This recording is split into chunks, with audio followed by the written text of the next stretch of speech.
18 horas. Notícias de Manaus, Amazonas, Brasil e do mundo.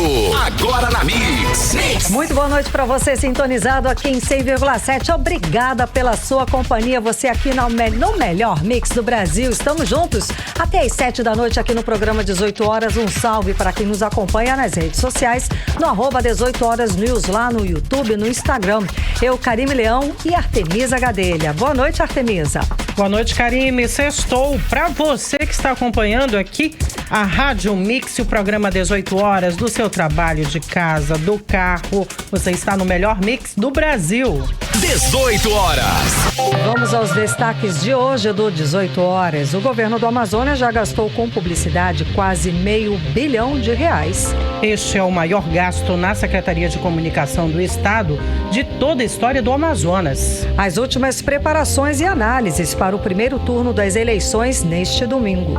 Corpo de Bombeiros segue na busca pelas vítimas da queda da ponte no município do Careiro, no interior do Amazonas. 18 horas.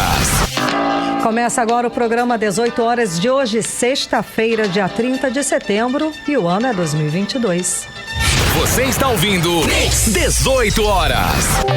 O governo do Amazonas vai entrar para a história, registrando as maiores arrecadações somadas numa gestão.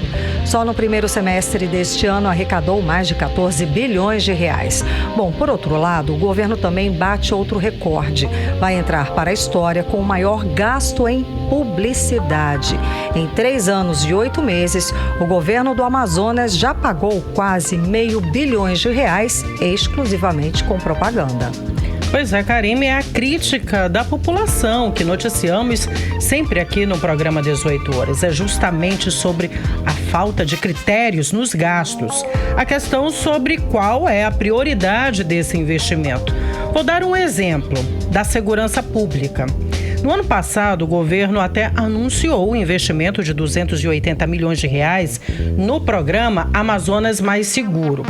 E sem o resultado positivo esperado, em abril deste ano, o Ministério Público do Amazonas abriu então investigação para fiscalizar o programa. Na prática, o que a população viu, Karime? Foram os cavaletes aí nas ruas, né? Fazendo propaganda do governo e nenhum índice da segurança baixou. Os registros mostram as consequências negativas dessa falta de critérios nos investimentos do dinheiro público. Exatamente, Artemisa. Sem investimento necessário, a área da segurança pública registrou o quê? Aumento nos índices de violência. Os crimes violentos por 100 mil habitantes cresceram 54% no Amazonas, isso aí registrando de 2020 para 2021. Os dados são do Monitor da Violência. O número superou o índice nacional, gente, de todo o Brasil. Estou falando aqui de crimes como execuções com tiros de fuzil, corpos esquartejados, roubos seguidos de morte. Estamos na contramão do Brasil. O Amazonas foi o único estado do país que apresentou aumento nesses números. Isso mesmo, e de acordo com os especialistas em segurança pública, ouvidos aqui no 18 horas, esse cenário é resultado da falta de programa de governo para a segurança e, claro, falta de investimento. E sempre mostramos aqui reportagens, né, que falam da falta de investimento também em outras áreas importantes para a população, como saúde, educação, que também estão sem o investimento devido. Mostramos aqui várias greves da educação e também as reivindicações cobrando o pagamento de direitos trabalhistas dos servidores da Secretaria de Educação do Estado do Amazonas. Isso na área da educação e na área da saúde temos as inúmeras denúncias de falta de estrutura nas unidades do governo do Estado. As notícias do colapso nas unidades durante a Covid-19 e das mortes por asfixia dentro dos hospitais de responsabilidade do governo do estado do Amazonas foram manchetes no mundo inteiro. Recentemente, todos lembram também da trágica morte da filha da influenciadora digital Ellen de Lima Souza, que causou comoção e revolta de todos. Ellen Souza responsabilizou o governo do Amazonas pela perda da filha. E os números comprovam que ao longo desta gestão, a Secretaria de Comunicação do Estado já bateu todos os recordes de gastos de todas as administrações. Já foram gastos quase R$500 bilhão só com publicidade e propaganda. Os números são oficiais do portal da Transparência do Estado. A repórter Odinei Araújo tem os detalhes sobre este assunto. Vamos acompanhar. Sabe aquela máxima de que de grão em grão a galinha enche o papo? Pois é isso que tem acontecido na Secretaria de Comunicação do Governo do Estado. Os gastos da gestão de Wilson Lima na SECOM começaram com R$69,9 milhões em 2019. Em 2020, passaram para R$122,6 milhões. Já em 2021, os valores empenhados para a Secretaria de Comunicação do Governo chegaram a R$192 milhões, segundo os números disponíveis no portal da Transparência do Estado. E para esse ano, o orçamento inicial da SECOM era de R$82 milhões.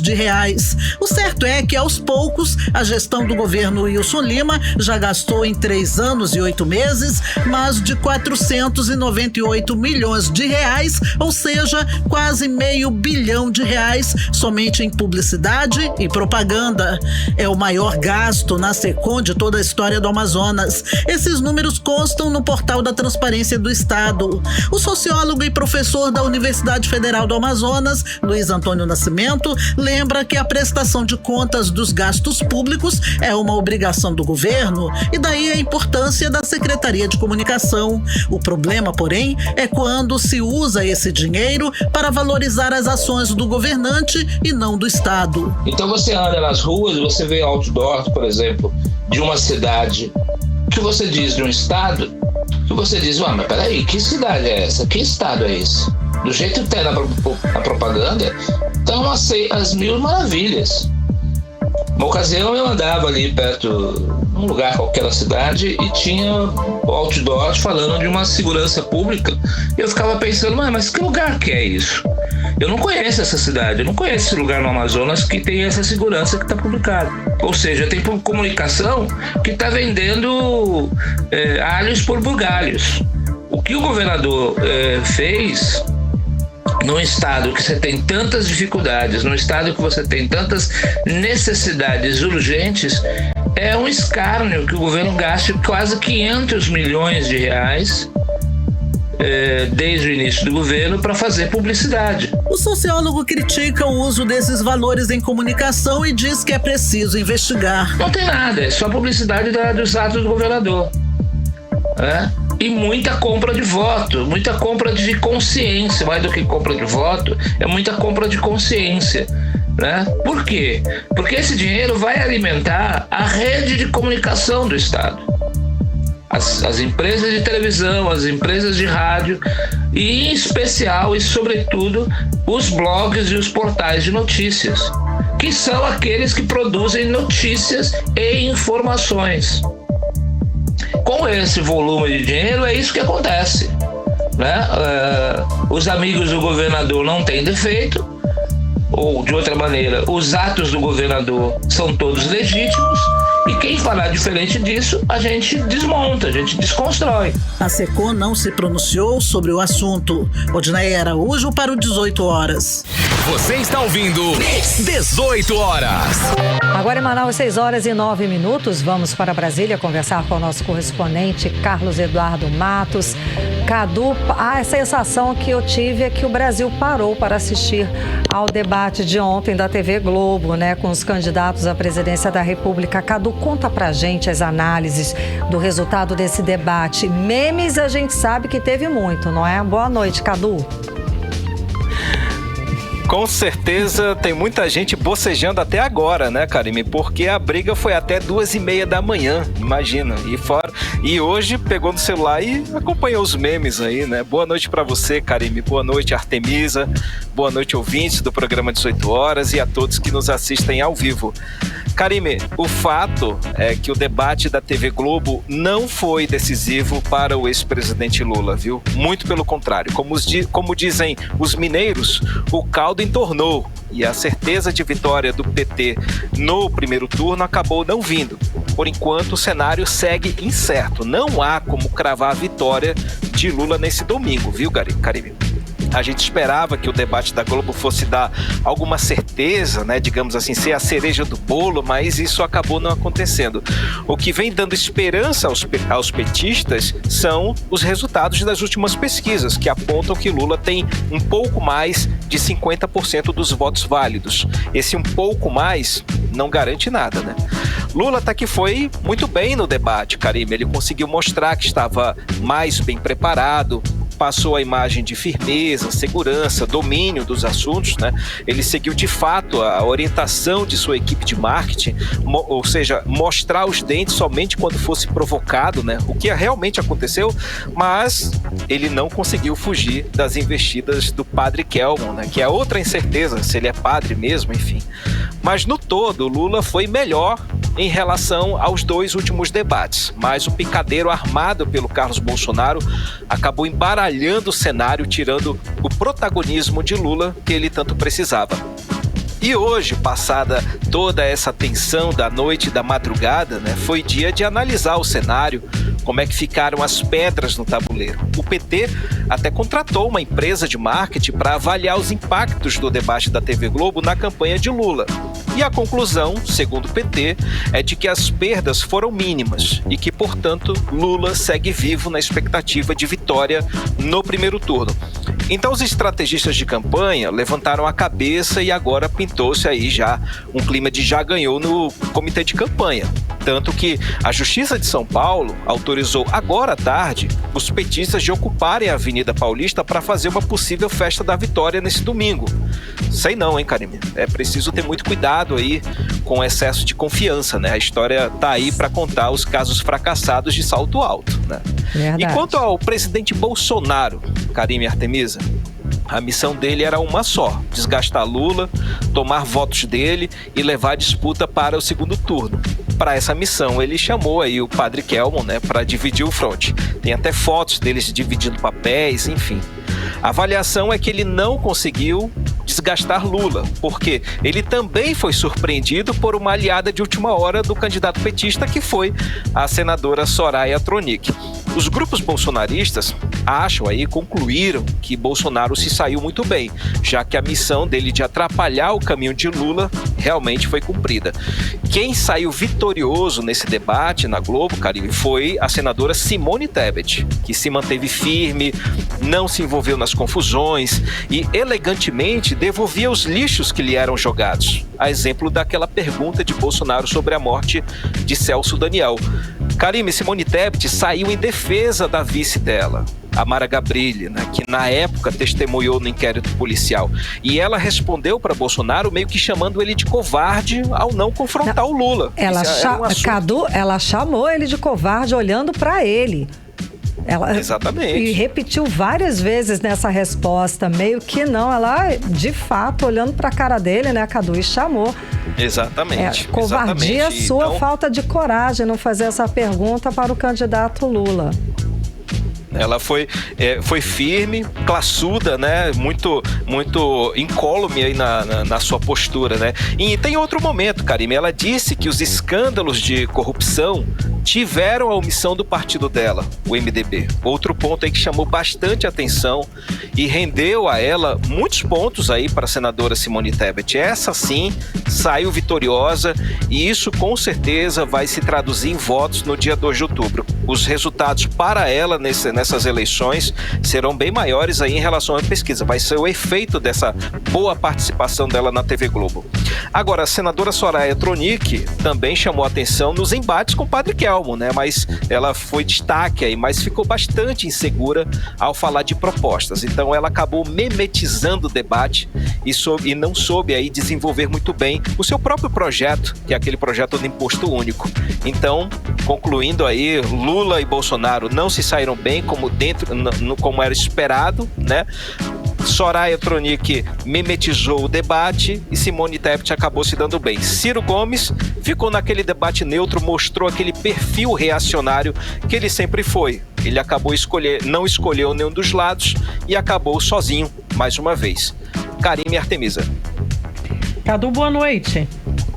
Ainda boa falando noite, sobre o debate, Cadu, Padre Kelmo, foi a pedra no sapato que incomodou os candidatos. Cadu, por quê? Explica pra gente. Inclusive foi chamado, né, pela Sora, a Tronic, ele foi chamado do padre de festa junina. Um dos memes, né? Os memes. Muitos memes aí. Ele é o Jabuti, né? Alguém colocou ele lá, né? O Karime Artemisa. A gente falou aqui ontem no 18 horas, né? Que a equipe de estratégia de Lula orientou ele a fugir de Padre Kelmo. Eu falei sobre isso ontem. E o que aconteceu? Lula foi para o confronto, né? Vamos ouvir um trecho do bate-boca entre Lula e Padre Kelmo.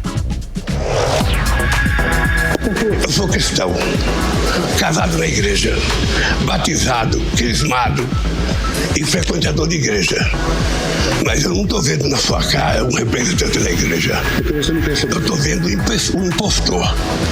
Eu estou vendo alguém disfarçado aqui na minha frente. Que eu não sei como é que conseguiu enganar tanta gente.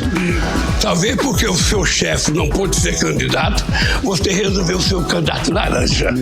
E vai dar esse serviço aqui, se prestar a esse serviço de enganar o povo que está assistindo o debate. O povo quer escolher um presidente, o povo quer escolher alguém que cuide dele, alguém que não minta para ele. É isso que o povo quer escolher, e não uma figura que ninguém sabe quem é. Você está ouvindo 18 horas.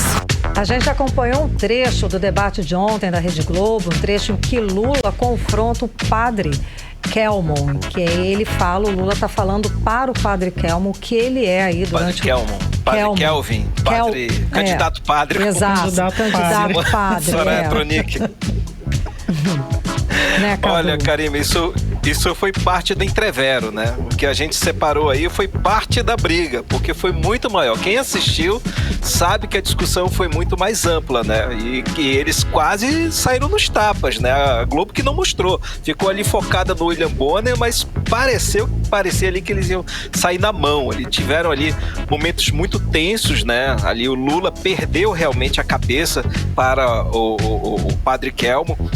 E teve até também momentos engraçados ali, como aquele embate, né, que ele com a senadora Soraya Tronic, mas de fato aí o Padre Kelmo exerceu ali a função de animador de festa, né? Ele foi usado ali realmente para embaralhar o cenário, para provocar todo mundo, e ele usou bastante aquele discurso ideológico, né, da ideologia de gênero, a liberação da maconha, o casamento gay, cristianismo e tal, enfim. Ele usou todos os seus artifícios e artimanhas para tentar desestabilizar todos naquele momento, né? E ele dividiu ali com o presidente Bolsonaro as perguntas mais espinhosas. Vocês perceberam isso daí? E acabou que Bolsonaro preferiu jogá-lo no fogo e evitar um embate direto com Lula. Teve aquele princípio ali no primeiro bloco, que ele até ficou mais tempo ali no balcão para tentar fazer um confronto até físico ali com esse presidente Lula, mas não passou daquilo. Em outras perguntas espinhosas, quem foi lá para frente foi o Padre Kelmo, que confrontou e saiu esse diálogo aí espinhoso aí que a gente acabou de ouvir.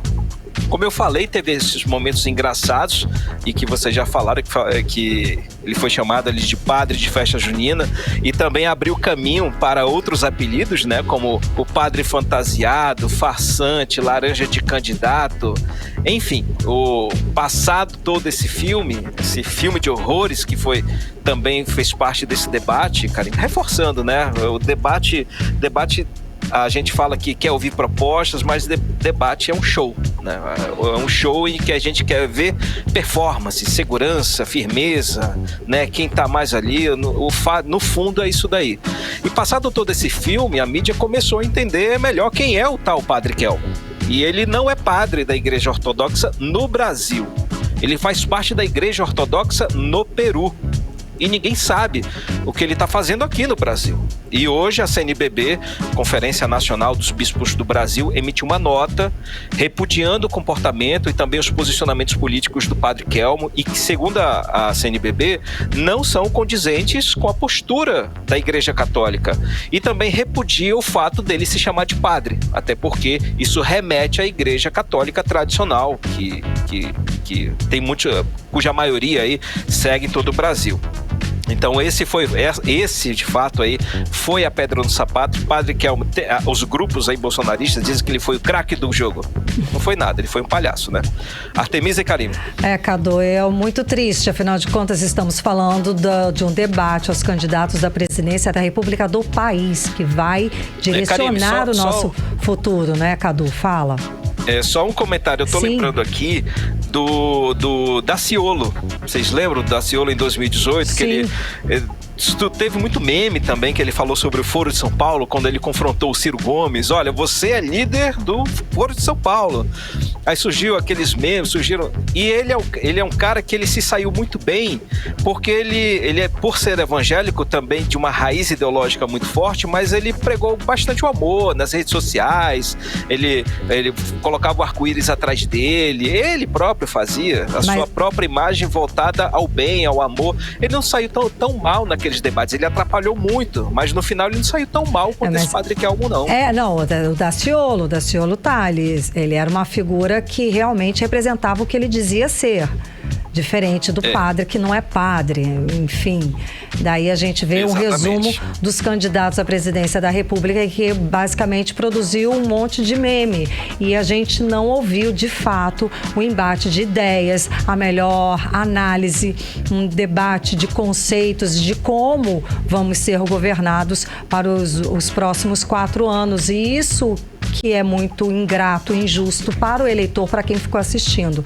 E só para, não é finalizar, mas eu acho que só um jornalista como o William Bonner, com o histórico dele, com o peso dele, para remediar esse debate de ontem com tanta figuras, né? Com tanta paciência, e teve pulso para remediar isso, deve ter sido muito difícil. Voltando a falar das eleições, Cadu, reta final aí para o primeiro turno, como é que foi a agenda dos candidatos Lula e Bolsonaro, Cadu?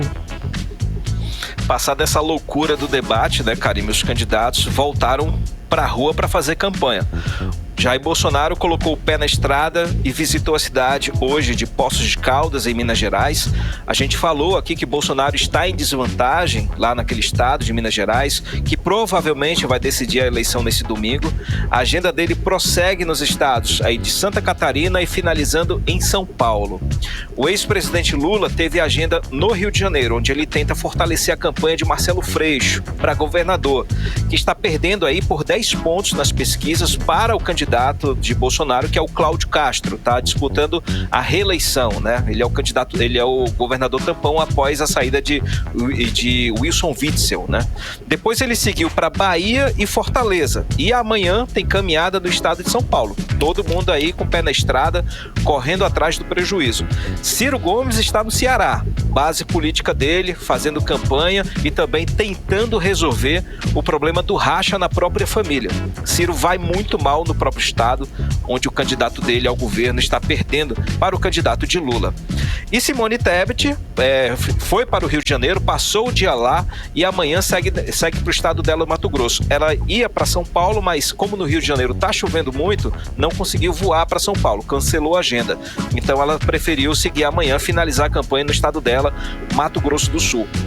Hoje, Karime, Bolsonaro teve até um respiro, viu, com a notícia de queda no índice de desemprego no Brasil. De acordo com o Ministério do Trabalho, o desemprego no país foi para 8,9% no mês de agosto. É um índice muito menor em relação ao ano passado. E outra notícia chamou a atenção, Karime. O alto comando do Exército se reuniu essa semana e optou pelo desembarque de qualquer medida de ruptura institucional que possa questionar o resultado das eleições nesse domingo. Os 16 oficiais que compõem o alto comando do Exército decidiram que vão respeitar o resultado das urnas, o que significa que o Exército, a revelia aí do presidente Bolsonaro, não deverá fazer nenhuma auditoria do processo eleitoral como se cogitava. Notícia muito boa para quem torce pela democracia. Volto com vocês, meninas, e domingo estamos aí. Boa votação para você, bom domingo de votação aí, estaremos trabalhando, né, Cadu? Exatamente, estaremos juntos. Sem dúvida. Obrigada pelas informações, Cadu. Boas eleições.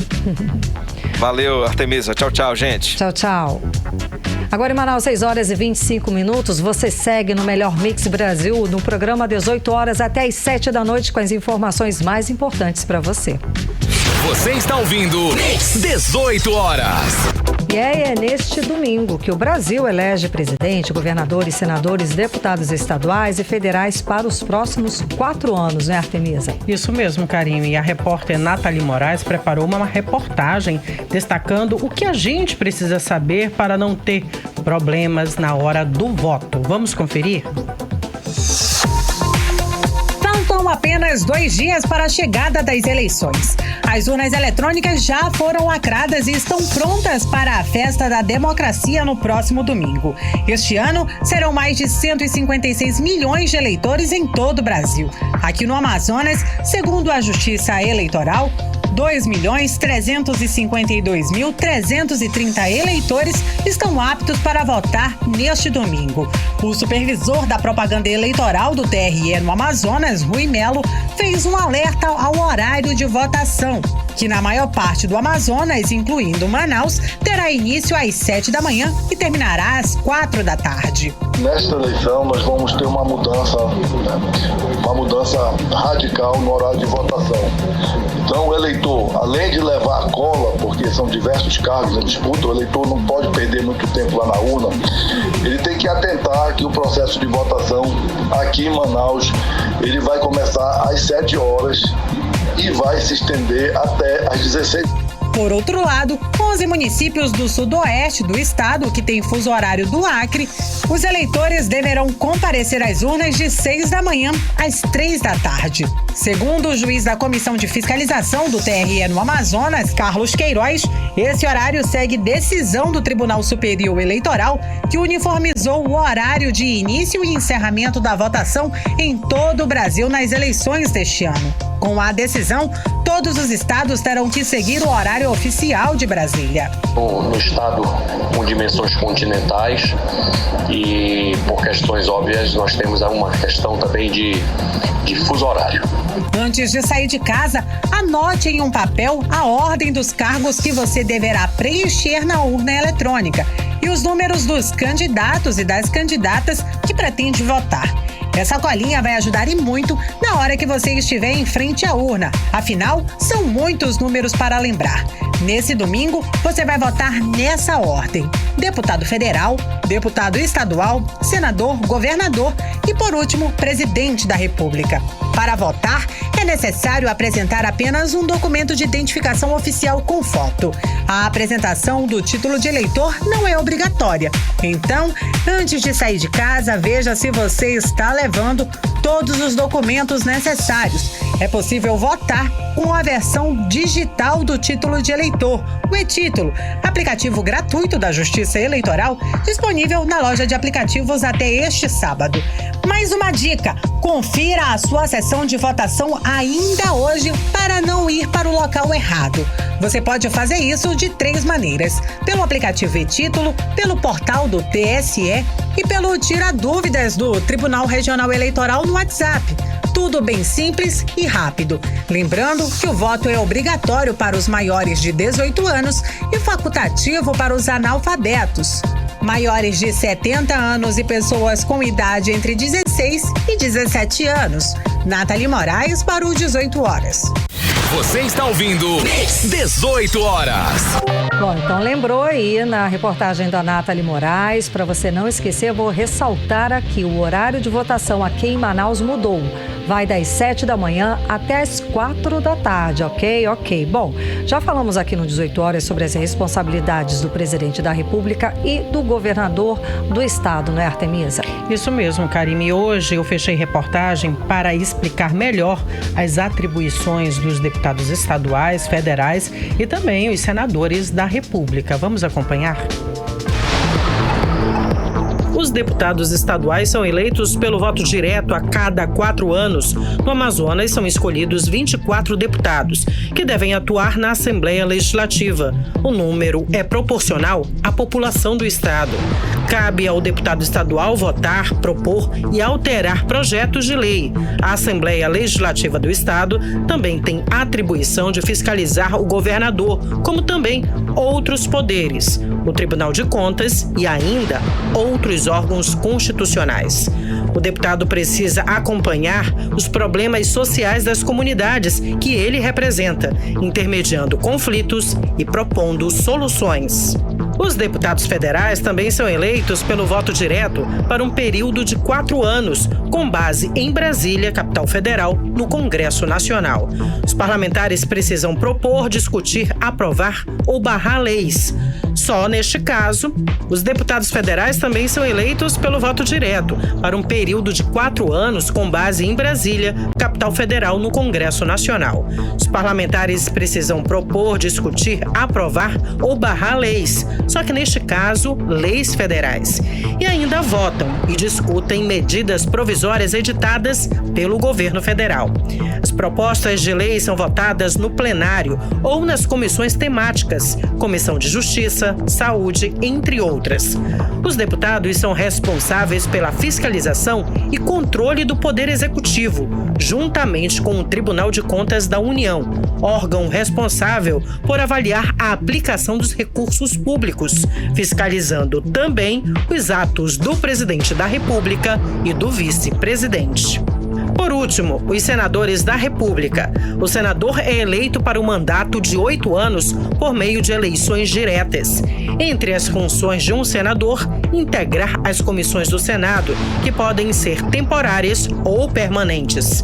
Os senadores discutem problemas específicos, como segurança, economia, num debate mais profundo em torno de projetos de lei, emendas constitucionais, entre outros.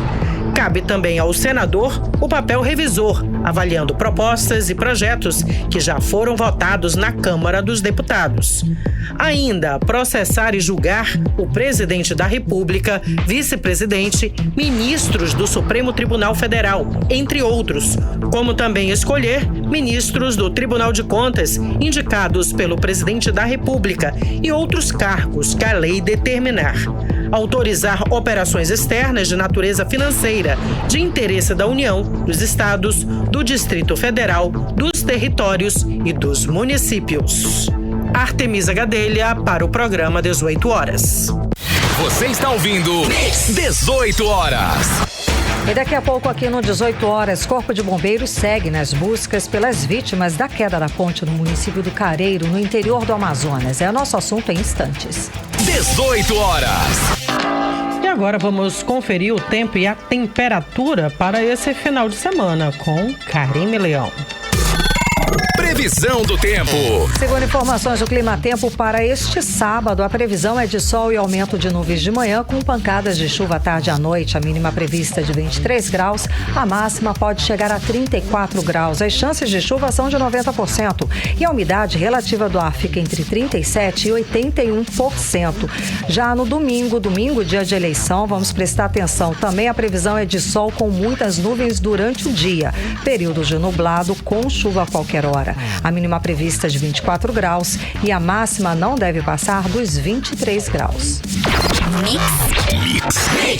E como o domingo é dia de eleição, faça chuva ou faça sol, tem gente que faz questão de votar, independente da previsão do tempo. Rodrigo Soares traz pra gente uma história interessante sobre isso. Vamos acompanhar. Além da colinha e do título de eleitor, ou aplicativo e-título no celular, os manauenses também deverão levar o guarda-chuva quando for votar neste domingo, dia 2. Segundo as previsões do Instituto Nacional de Meteorologia, na capital amazonense, o dia será de sol com muitas nuvens, o que pode gerar um período nublado e chuvas a qualquer momento. A aposentada Elza Silva, de 72 anos, que não tem a obrigação de votar, mas ainda assim faz questão de exercer sua cidadania no domingo, já disse que para fugir da chuva irá votar de manhã, logo que os portões da escola onde ela vota abrir. Exercer cidadania é muito importante. Então, eu nunca perco a minha fé. E se o candidato que eu vou votar depender de um voto, esse voto é meu. É por isso que eu vou votar. Então, eu vou andando. Eu espero 7 horas. Tá lá. O horário de votação das eleições 2022 na maior parte do Amazonas, incluindo em Manaus, terá início às 7 horas da manhã e terminará às 16 horas, conforme pré-estabelecido pelo Tribunal Regional Eleitoral do Amazonas.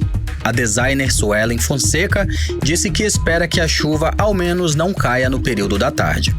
Eu só posso votar à tarde porque meu marido vai trabalhar de manhã e eu tenho uma criança recém-nascida. Eu espero que não chova, mas eu vou prevenindo com meu guarda-chuva. Rodrigo Soares para o 18 horas. Você está ouvindo 18 horas. E seguiram nesta sexta-feira as buscas pelas pessoas que estão desaparecidas após a queda da ponte no município do Careiro Castanho. A tragédia aconteceu na última quarta-feira. 4 corpos já foram encontrados. E o governo do Amazonas não atualizou o número de desaparecidos. Mas até o segundo dia de buscas, o Corpo de Bombeiros procurava por 15 pessoas. Vamos então às atualizações com a repórter Nathalie Moraes. As buscas por desaparecidos no trecho da BR-319, onde a ponte desabou, entraram no 3º dia nesta sexta-feira. Até o momento, 4 mortes foram confirmadas. O acidente aconteceu em uma área do município Careiro da Várzea na manhã da última quarta-feira.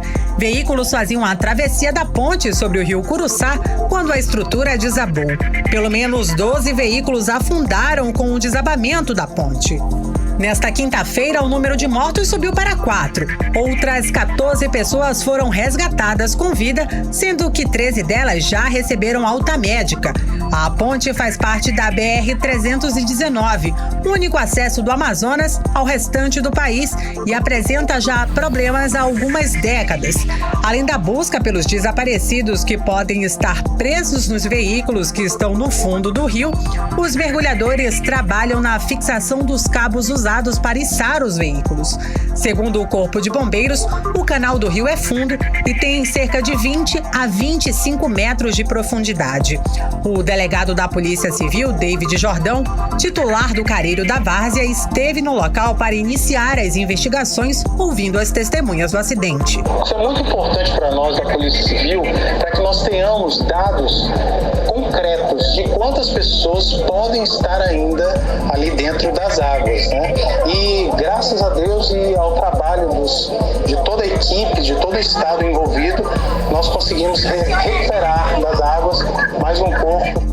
É um clamor da Polícia Civil que todos aqueles que participaram e que estavam presentes aqui, que busquem a Polícia Civil para fazer os seus relatos, porque as testemunhas são importantíssimas para verificar toda a circunstância do evento gravoso desse grave acidente no Careiro da Várzea.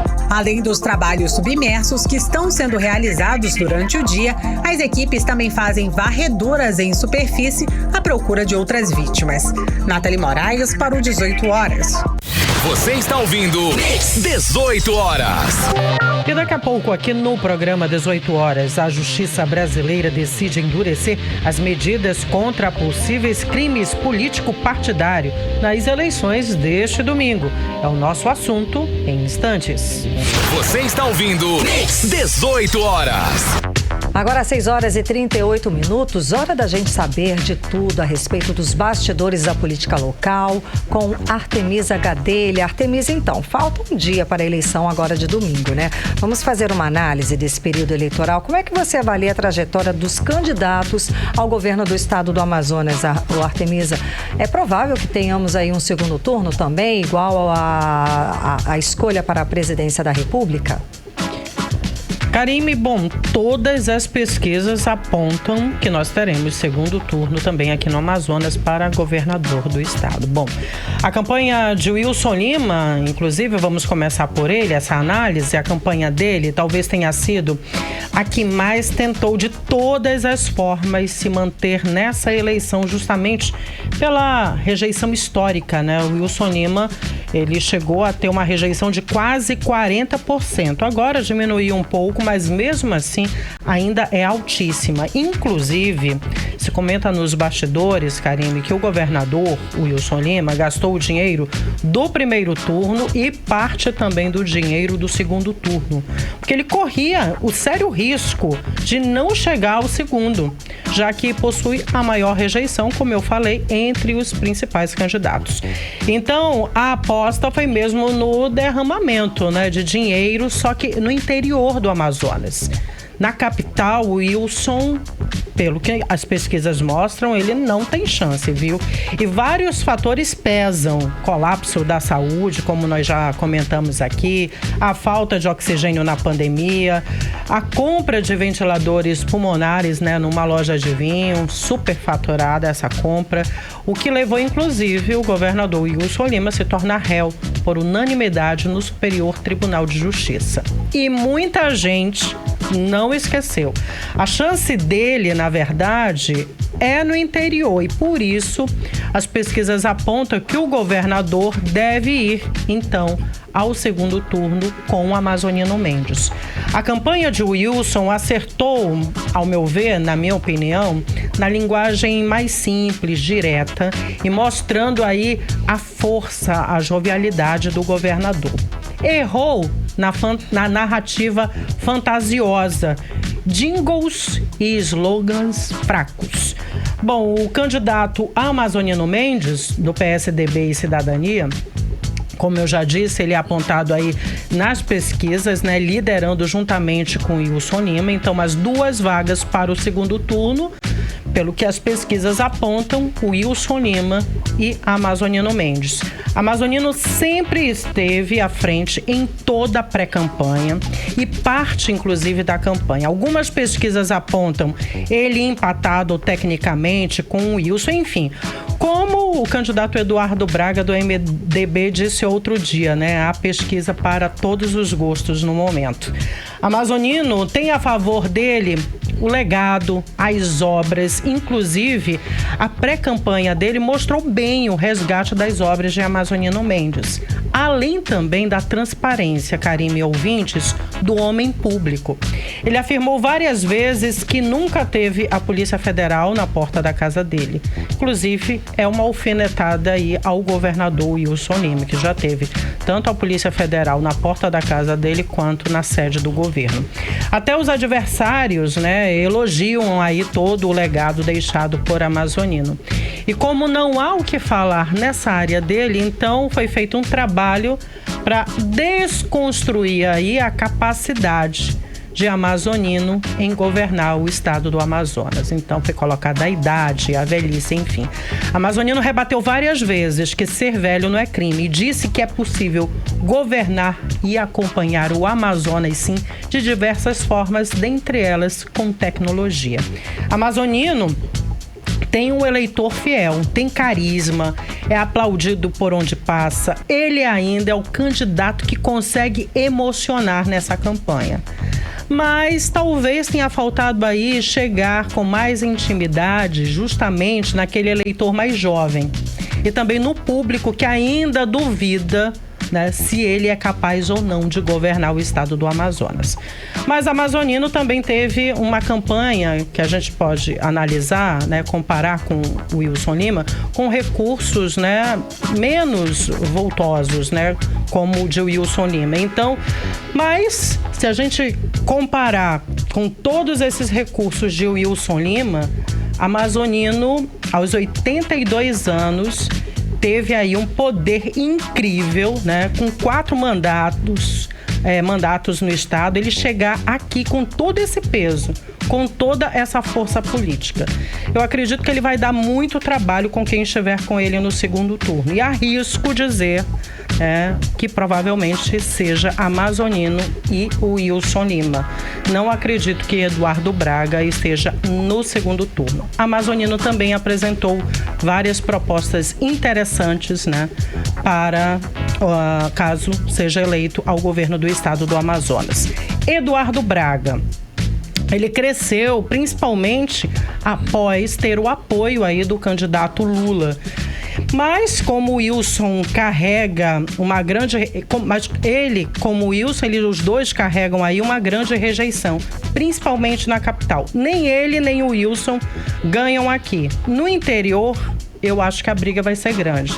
Houve um grande investimento, como eu já disse, tanto da campanha de Wilson Lima quanto do candidato Eduardo. Amazonino também esteve presente, mas de forma mais tímida. Não teve os recursos de campanha de Wilson Lima, né, e de Eduardo Braga, como já foi falado. E o resultado no interior? O que a gente espera, né? As pesquisas não conseguiram chegar a todos os municípios. Então fica mais difícil da gente dizer assertivamente o que pode ocorrer no interior. Mas ainda acredito que pelo termômetro das ruas, das redes sociais, enfim, das pesquisas parciais, teremos mesmo Amazonino Mendes e o Wilson Lima no segundo turno. E é importante o eleitor pesar aí o histórico do candidato, no caso daqueles que já foram governador, as obras, se existem processos que comprometam a administração do Estado, quais as propostas para o desenvolvimento do Estado do Amazonas, e o voto deve ser, né, pensado, como eu já disse, de forma coletiva. E acredita-se, inclusive, que o voto vai pesar, sim, neste dia 2 de outubro, em relação à memória dos mortos da Covid-19, aqueles que morreram afogados a seco. Então, deve ter um espelho, sim, aí no dia 2 de outubro. Karine. Artemisa, 87 cheques foram apreendidos pela Polícia Federal em 2 aeronaves em Quari. A coligação do governador Wilson Lima entrou com um mandato de segurança para liberar esses cheques. Explica pra gente o contexto dessa história, Artemisa. Pois é, Karime, como você disse, a coligação do governador Wilson Lima, inclusive, entrou aí, né, com um mandato mandado de segurança, para tentar retirar esses cheques, juntamente com o juiz eleitoral do município de Quari, Nilo Marinho Neto, na tentativa de liberar os 87 cheques apreendidos pela Polícia Federal.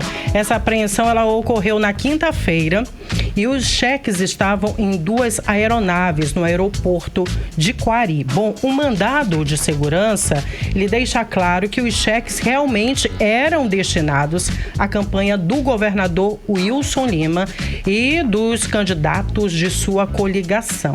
E nesse mandado de segurança, a assessoria jurídica da coligação e do partido do governador alega que os cheques seriam destinados ao pagamento de ajuda de custo dos fiscais partidários. Bom, segundo nota da Polícia Federal, os cheques estavam distribuídos, como eu já disse, em 2 aeronaves com 2 assessoras do governador Wilson Lima. Bom, a Polícia Federal ainda informou que intensificou ainda as fiscalizações no Aeroporto Internacional do Amazonas e também no Aeroclube do Amazonas e no Porto de Manaus.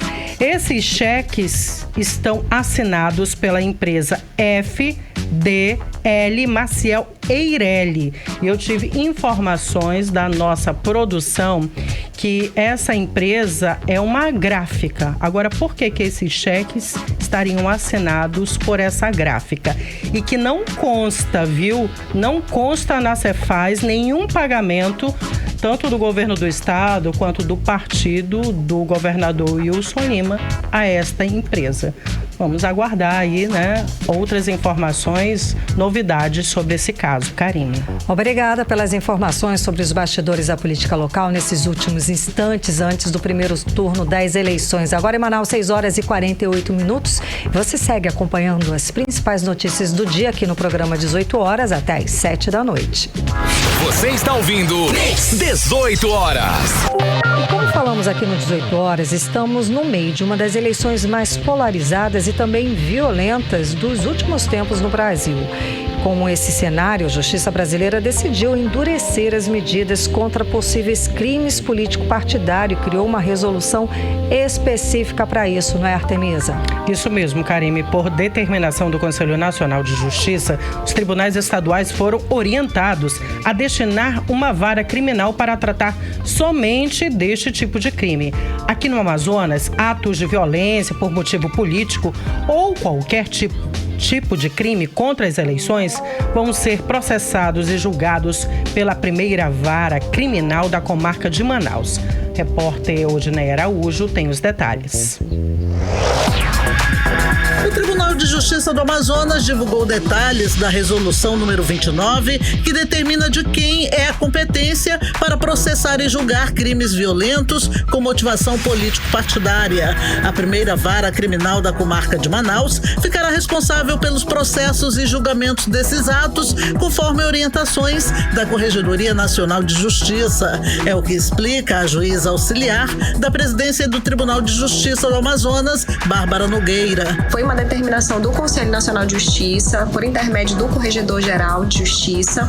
Essa regulamentação, na verdade, ela traz algumas disposições do Código Penal, como as disposições dos crimes contra a paz pública, que nós podemos falar aqui da incitação ao crime, da associação criminosa, da constituição de milícia privada. São crimes que têm penalidades que variam, como a detenção de 3 a 6 meses ou multa, e também a reclusão de 4 até 8 anos, no caso da constituição de milícia privada. Então, se trata nada mais do que uma regulamentação do Conselho Nacional de Justiça que está sendo cumprida em âmbito nacional. De acordo com o documento, a resolução considera que atos de violência com motivação político-partidária, além de acarretar danos à estabilidade social, possibilitam riscos à democracia e à Constituição. O objetivo é oferecer uma resposta judicial rápida em relação à prática dos crimes previstos nos artigos 359-M e 359-N do Código Penal. O advogado criminalista Luan Mendes explica quais são os crimes previstos nesses 2 artigos e que serão julgados pela primeira vara criminal. O do 359-M é o de tentar depor por meio de violência ou grave ameaça o governo legitimamente constituído. É aquela situação em que o governo que ganhar a eleição, pessoas que, de alguma forma, tentarem depor este governo usando violência ou grave ameaça, essas pessoas serão presas, processadas e esses processos tramitarão na primeira vara criminal, conforme a resolução. Essas pessoas podem ter uma pena aí que vai variar de 4 a 12 anos.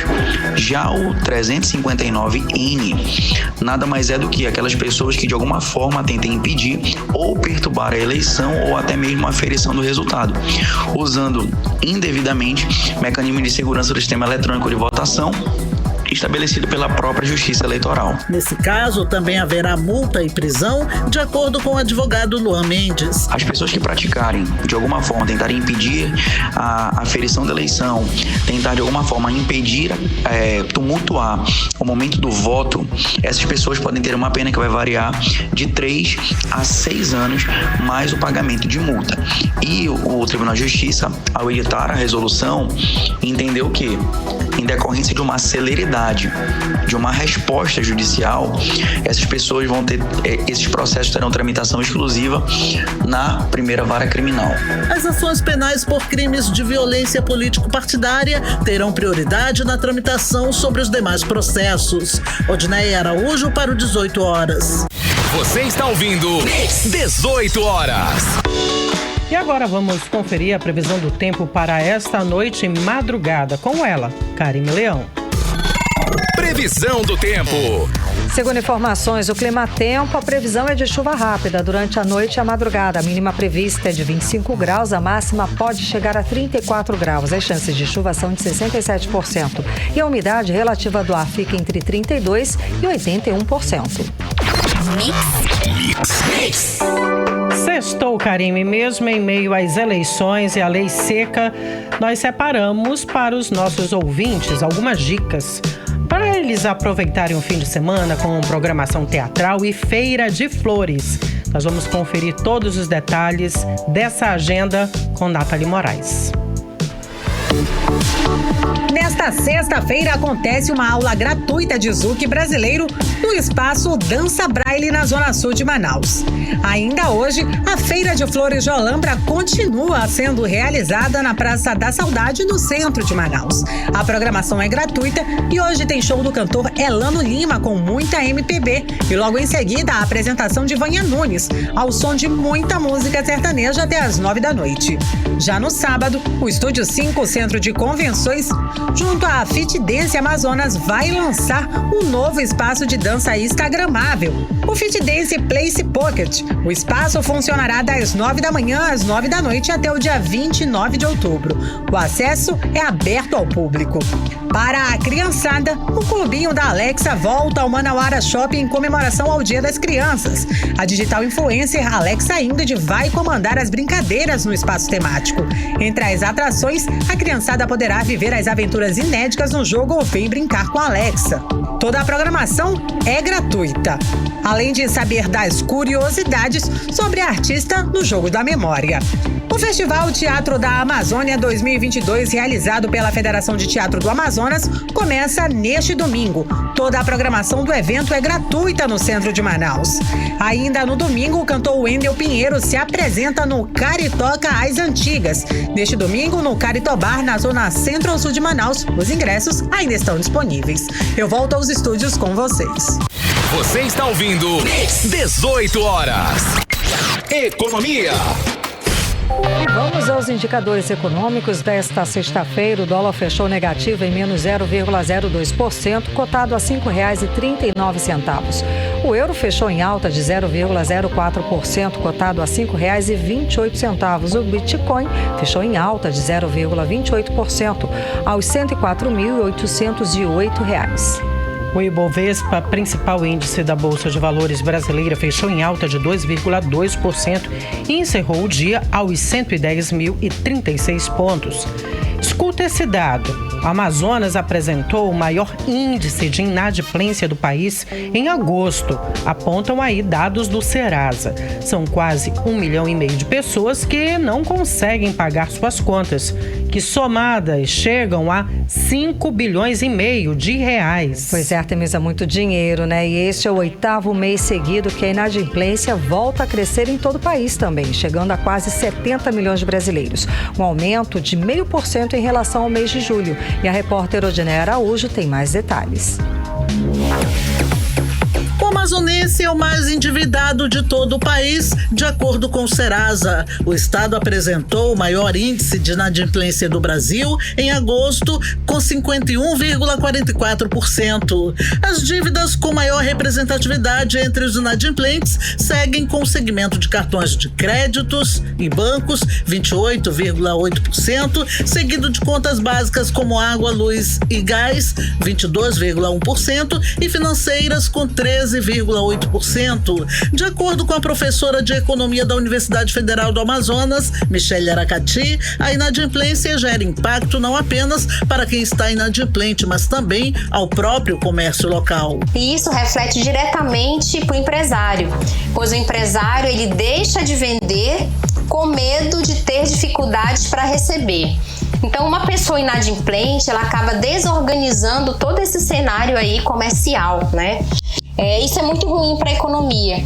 Então, o indicador de inadimplência da pessoa física muito elevada, ele acaba comprometendo direta e indiretamente todo o comércio e todo o serviço, porque a pessoa deixa de comprar e o empresário deixa de vender.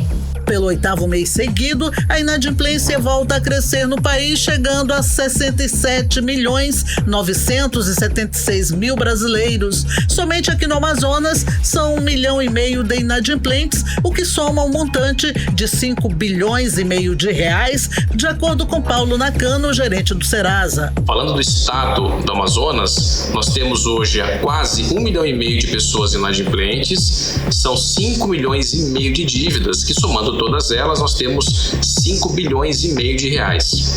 Já na capital, Manaus, nós temos hoje 1 milhão de pessoas inadimplentes, são 4 milhões e 200 mil dívidas, que somando todas elas, representa 4 bilhões e meio de reais. O segmento hoje que ainda mais negativa no estado é o bancário, o cartão de crédito, com 23,40%, seguido das contas básicas da casa, como água, luz, o gás, também com 23,19%, e em terceiro lugar, o varejo, as contas do varejo. O gerente do Serasa, Paulo Nakano, diz que as negociações podem ser feitas com várias vantagens. A Serasa disponibiliza a plataforma oficial, você pode entrar pelo site www.serasalimpanome.com.br. Você pode também baixar o aplicativo da Serasa gratuitamente no seu celular. Lá você faz um cadastro, já tem acesso na sua dívida, qual é o valor, qual que é o valor renegociado, qual é o desconto, e também já pode quitar por lá também. E se você preferir, você pode também ligar o nosso 0800, que é o 0800 591 1222, ou pelo WhatsApp, que é o DDD 11 99575 2096. Os descontos podem chegar até 90% e pode haver parcelamento em até 72 vezes. Odinei Araújo para o 18 horas. Você está ouvindo 18 horas. Agora 6 horas e 59 minutos. Seguimos direto para o Editorial 18 horas. Editorial 18 horas. As eleitoras e os eleitores podem ter certeza da tranquilidade para votar no próximo domingo. A informação foi dada pelo presidente do Tribunal Superior Eleitoral, Alexandre de Moraes. Os eleitores têm a liberdade de escolher livremente os seus candidatos com segurança.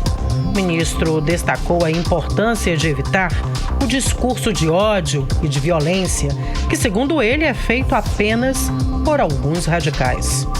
A imensa maioria do povo brasileiro quer tranquilidade e segurança, disse o ministro. O Brasil tem eleições de 2 em 2 anos e, como já dissemos aqui, devemos nos acostumar com elas e encarar esses momentos como uma festa da cidadania e da liberdade. E que a democracia sempre vença. 18 horas. 7 em ponto, assim encerramos o programa 18 horas desta sexta-feira. Encerramos a semana e lembrando, né, Artemisa? Domingo, nossa equipe de jornalismo estará aqui cobrindo as eleições. Estaremos fazendo os flashes ao vivo com as parciais coletivas do TRE e também com o nosso correspondente em Brasília, não é, Artemisa? Isso mesmo, Karime. Inclusive com o resultado das eleições deste ano. Uma ótima noite para vocês. Obrigada pela audiência. Até domingo. Tchau, tchau.